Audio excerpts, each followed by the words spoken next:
Mr. Bagley. Is my coffee good this morning? No, it's fine, Kitty. Matter of fact, it's too good for the customers here. And you're too pretty to be boring it for them. What else would I be doing? It seems to me a girl like you could do almost anything she wanted to do. If she chose the right man. The right man. Here in Grants Pass? It's possible you haven't been looking in the right direction. I'd say that's quite possible. Excuse me. I'm Ward Cameron. I rode in rather late last night. Joe Begley's my name. Mr. Begley? Miss Kitty. Miss Kitty? My, that coffee smells good. How about some ham and eggs to go with it? Yes, sir. Mr. Begley, can you tell me what time the mining company office opens? Any minute now. Oh, you excuse me, Mr. Cameron. There's my boss. I must be on my way.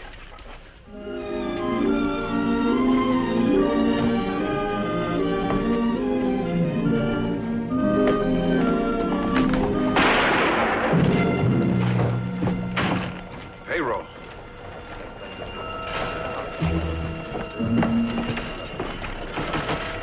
Open up in there! Here, Sheriff, I have a key. Let me have it.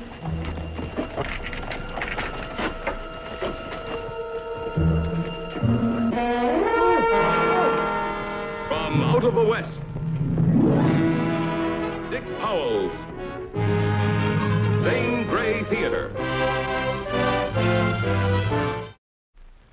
There was no weapon in the Old West that was more dangerous or deadly than the knife. It was a silent and frightening instrument. Well, hello, Dell. I'll do anything to make a point. This was the most popular cutlery of the day. It was a famous Bowie knife used by Jim Bowie of Alamo fame. It was made for him by a blacksmith named James Black in Hempstead County, Arkansas in 1830. The price ranged from $5 to $50, depending on how fancy you wanted it. Yes, sir, with a sticker like this, old Jim Bowie was a real cut-up. 37 times, haven't got it yet. Another favorite of the day was this Arkansas toothpick. It usually had a very smooth, sleek handle and a needle-sharp point and two sharp edges. My old great-grandfather had one of these. Double-edged Powell, they called him. He was as sharp as a matzo ball. For those who wanted to get him coming and going, this Toro knife was available. It was patterned after the horns of the famous bulls of Mexico.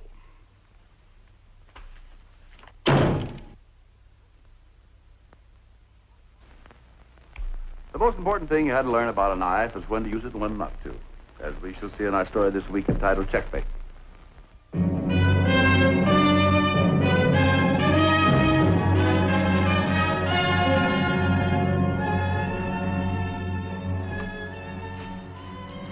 You're asking me to believe you didn't even see that man? I told you before, Sheriff, there wasn't time. He stuck a gun in my back and blindfolded me. And then he forced you to give him the combination of that safe. Yes. Look, someone unbolted that door. It couldn't be unbolted from the outside. It had to be you, Scott. You must be Sheriff Rourke. That's right, you might be. Ward J. Cameron, Cameron National Detective Agency, Denver, Colorado. Are you a detective? I just happened to be in town about some of the Grant Mining Company's bullion shipments. And since it's their payroll and their partners in this bank, Mr. Stewart asked me to investigate. So they want you to take over? Oh, let's say help out. I've met Mr. Begley here, but I don't believe I know your name, sir. That's John Scott. He's the cashier who was here at the time of the robbery. I understand you found him bound and blindfolded. That's right. Scott says the man was inside when he got here and blindfolded him before Scott had a chance to see him, forced Scott to give him the combination to that safe. That's his story. May I see your wrists, Mr. Scott?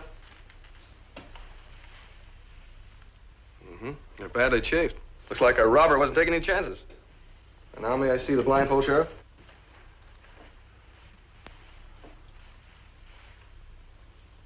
You can't see a thing. What does that prove?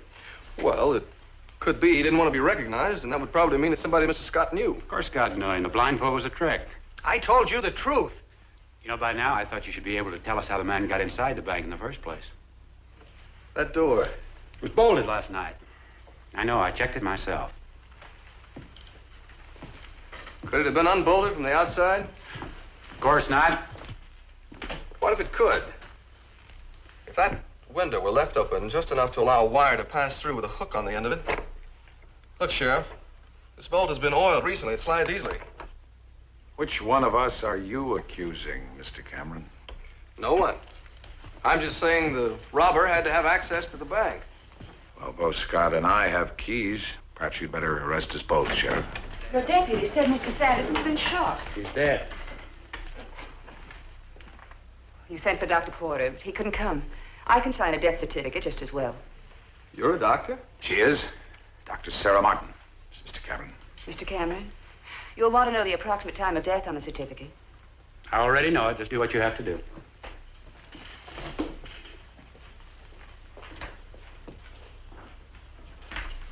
I think we can let Mr. Scott and Mr. Begley go now. We know where they were at the time of the robbery.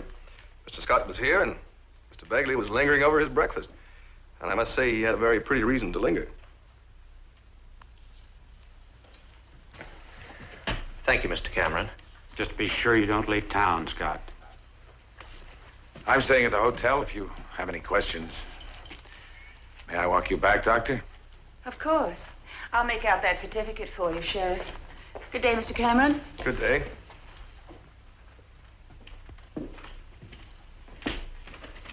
I think we'd better check the mines for absentees, Sheriff. Everyone in town's a suspect.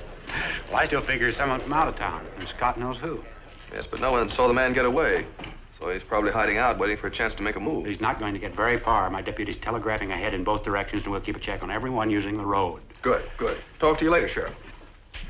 Just remember, Cameron, I'm still the law. I make the arrest.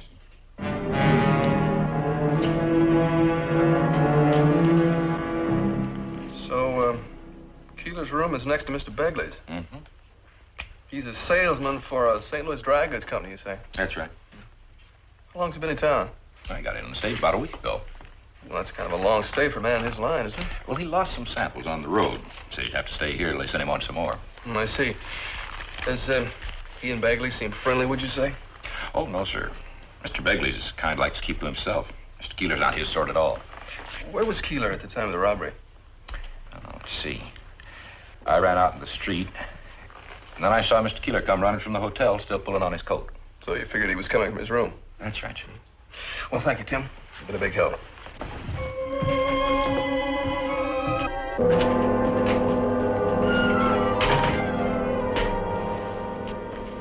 Even giving you a bad time asking questions? Oh, no, sir. Well, Tim, I hope you didn't tell him anything you shouldn't about me.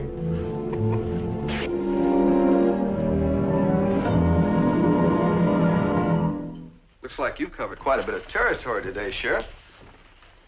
Did you come up with anything? Nothing. You investigated every transient in the two bank employees. Of course. Well, now let's us do some telegraphing.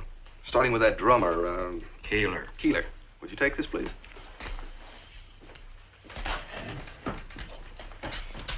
To the Elite Dry Goods Company, St. Louis, Missouri. Regarding your employee, Charles Keeler, please send date of employment and where previously employed. Other references, if any, facts concerning record with your company.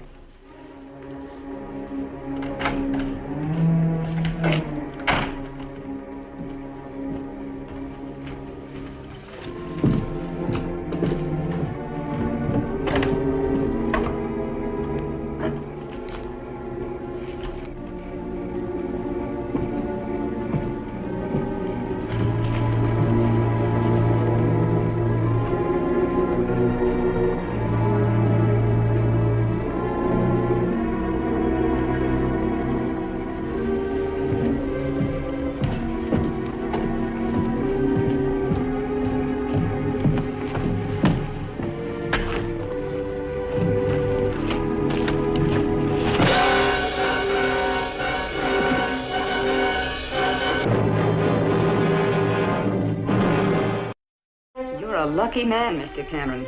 One more inch. And it would have killed me. Well, it was meant to. You know, I don't often get a doctor who is efficient and attractive. I suppose that's a nice way of saying that I'm efficient for a woman doctor. No, not at all. I believe in progress. You must have wanted to be a doctor pretty badly. I did. I had to make a choice between that and marriage. I chose medicine. That's why I'm here.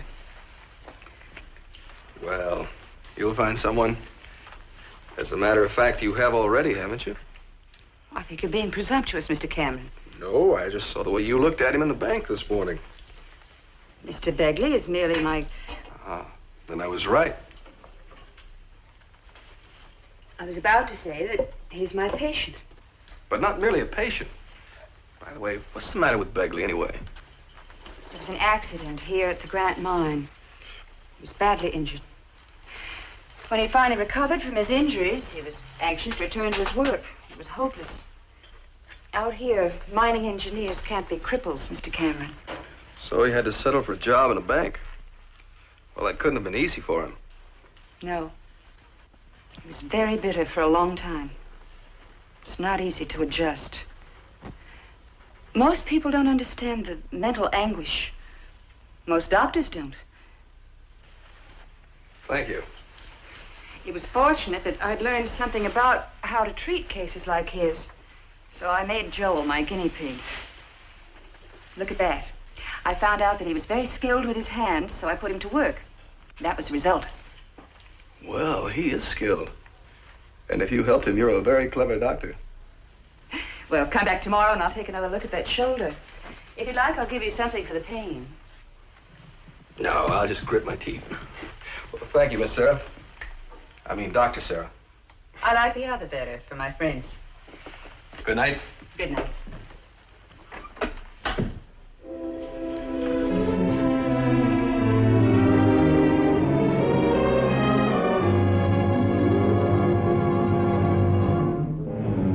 You are an idiot, Keeler, using my knife to try to kill him. Don't you think at all? That's 2 stupid moves you've made in one day. Moves. This ain't a chess game, Begley. This is kill or get caught and hung. Sanderson showed up too soon. I had to shoot him. Same with this Cameron. We didn't allow for him butting in. Rourke's just a small-town lawman, but not this one. He was onto something right off. I had to try and stop him. What if he traces that knife to me? Well, there must be 100 knives like yours in this town. There are exactly 6 knives like it in this town. I had them sent all the way from Philadelphia. No, you lost your head and your nerve. You killed because you can't think of any better way. You can? You aren't fooling me, Begley. You've got some scheme cooking in that maggoty little brain of yours. Just like when you talked me into this bank job. Let's get our facts straight, Keeler. Your greed talked you into this. But you and I are still the only ones who know where the money is. And you're the only one who can get his hands on it. That's right. You never intended for me to have my share, did you? You picked the place, and I thought it was smart. But I didn't count on Cameron getting in our way. Listen to me. You sat back nice and safe while I did the dirty work. Now you're going to risk your rotten hide. You're going to get that money tonight, because I'm getting out of town some way, and I'm leaving with my share. All right. I'll see you in your room later. That's better.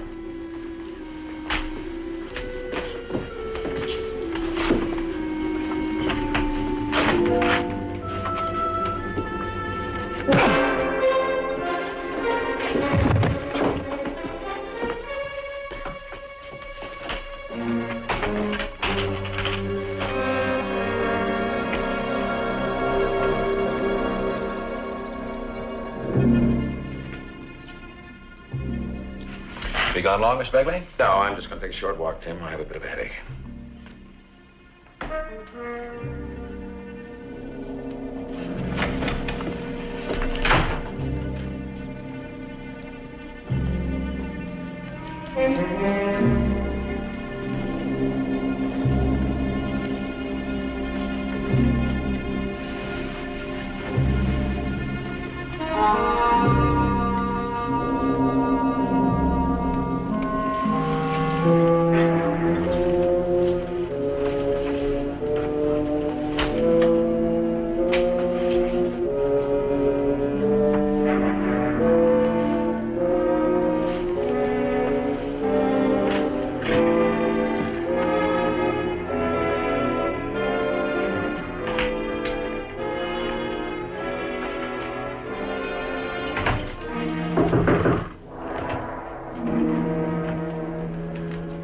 Yes? It's Joel, Sarah.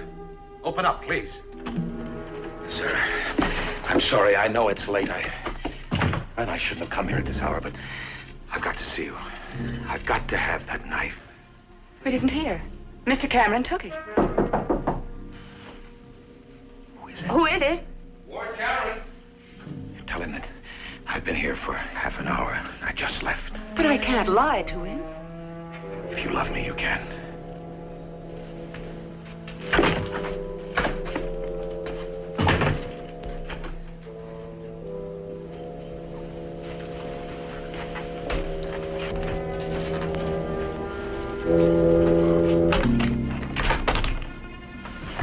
I'm sorry to disturb you, Dr. Sarah, but I thought perhaps Joel Begley might be here. The clerk at the hotel said he left to get some medicine. Why, yes, he was here. For about a half an hour.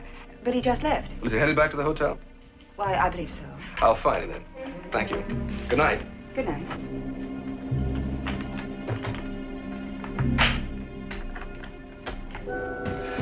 Evening, Cameron. Evening, Sheriff. I got a bit of news for you.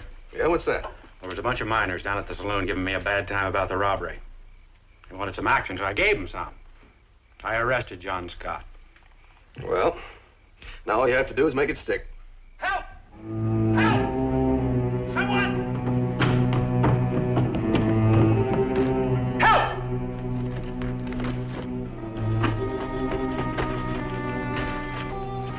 It's Keeler. The drummer. What happened? Well, I went to Dr. Sarah's to get some pills. On the way back, just now, I saw two men struggling. The other man hit Keeler on the head with something. He's dead. Go get Dr. Sarah. Why, Dr. Sarah? There's Dr. Porter. She could tell me what I want to know. Miss Begley, what happened after this other man struck Keeler? Well, he must have seen me because he ran. Wait a minute.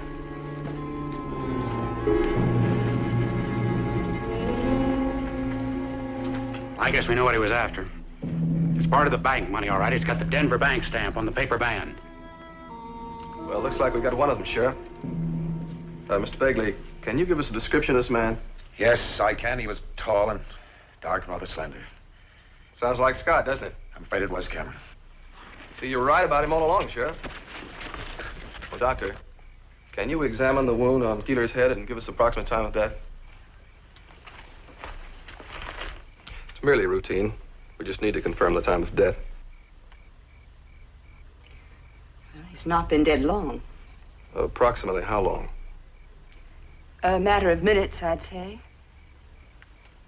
Well, that's all we need to know. Would you walk Dr. Sarah home, please? Sure. Good night. Good night.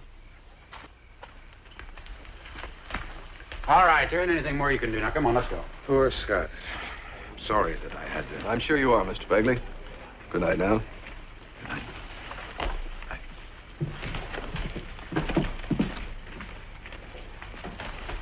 Are you crazy? You know I've got Scott in jail. And we both know he couldn't have killed Keeler. But who was the man that got away? There wasn't another man. It's my guess it was only Begley. Keeler was struck with a sharp object quite a while ago. Not just minutes. Doctor knew that. She lied. Begley's cane was probably the weapon. But this $3,000, why would Begley leave it here? To plant suspicion on Keeler and Scott as accomplices, leaving himself clear. If you're so sure, why let Begley go? I'm not that sure. Not yet. But I was hired to recover the money. There's still $22,000 missing. But if it's where I think it is, you'll have a clear case, Sheriff. Then you can arrest Begley.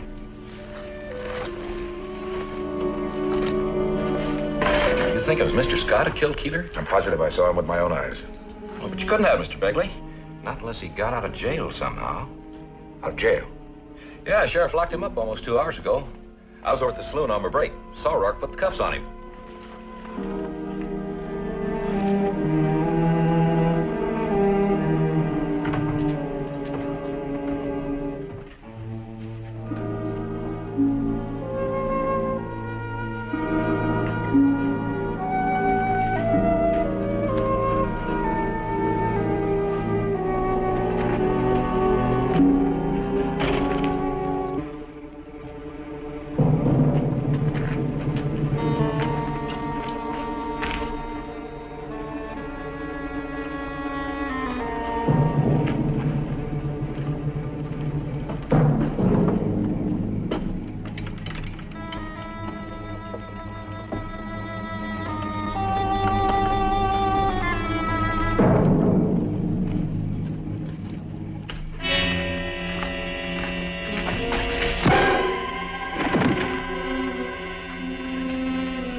Drop your gun on the floor. Next Jansen. Next Jansen. You're altogether too good at putting two and two together, Cameron. So you deposited the money with General Grant? Would have fooled Rourke. You won't get out of town, Begley. I have a way. Someone will do what I ask, without question. Not this time. You killed that man. But I can't lie about murder, Joe. Give me the gun. Get back, Sarah. I'll kill you, too, if I have to. I wanted to believe in you. I even wanted to believe that you loved me. You stay out of this, Sarah.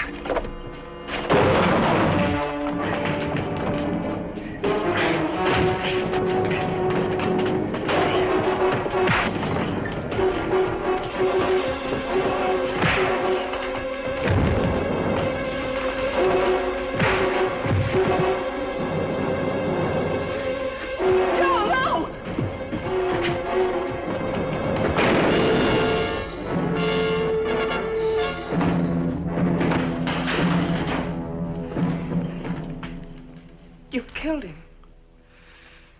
Well, somebody had to stop him, Miss Sarah. You know that. Yes. Yes, I know it now. So it was Begley. Yes, Sheriff. And there's your payroll money. Right under our noses. Well, that's new. Well, did you ever hear of a robbery where the stolen money was hidden right in the bank it was taken from? He was real smart. Yes, Sheriff.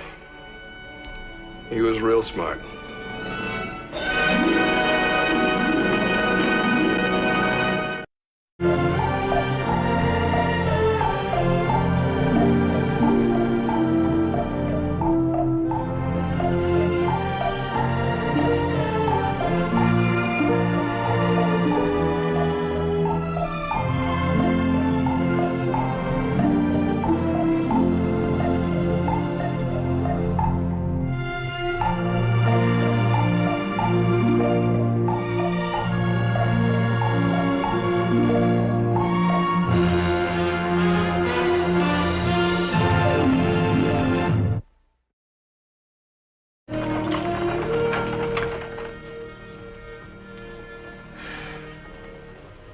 What's the matter, Mr. Begley?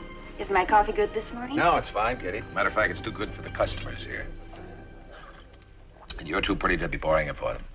What else would I be doing? It seems to me a girl like you could do almost anything she wanted to do.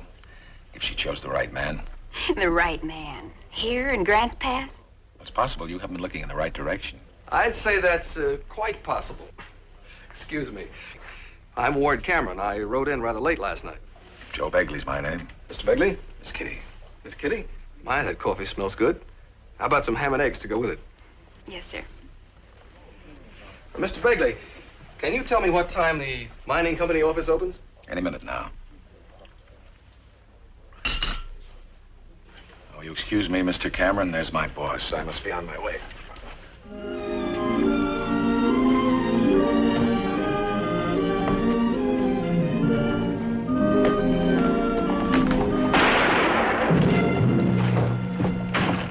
Payroll.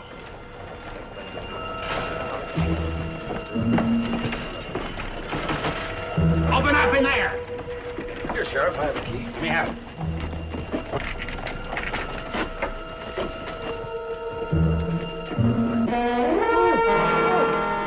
From out of the West,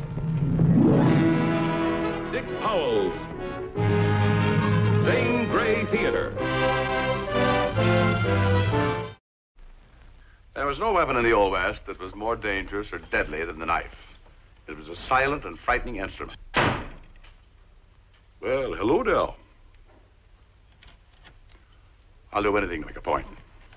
This was the most popular cutlery of the day. It was a famous Bowie knife used by Jim Bowie of Alamo fame. It was made for him by a blacksmith named James Black in Hempstead County, Arkansas in 1830. The price ranged from $5 to $50, depending on how fancy you wanted it. Yes, sir, with a sticker like this, old Jim Bowie was a real cut-up.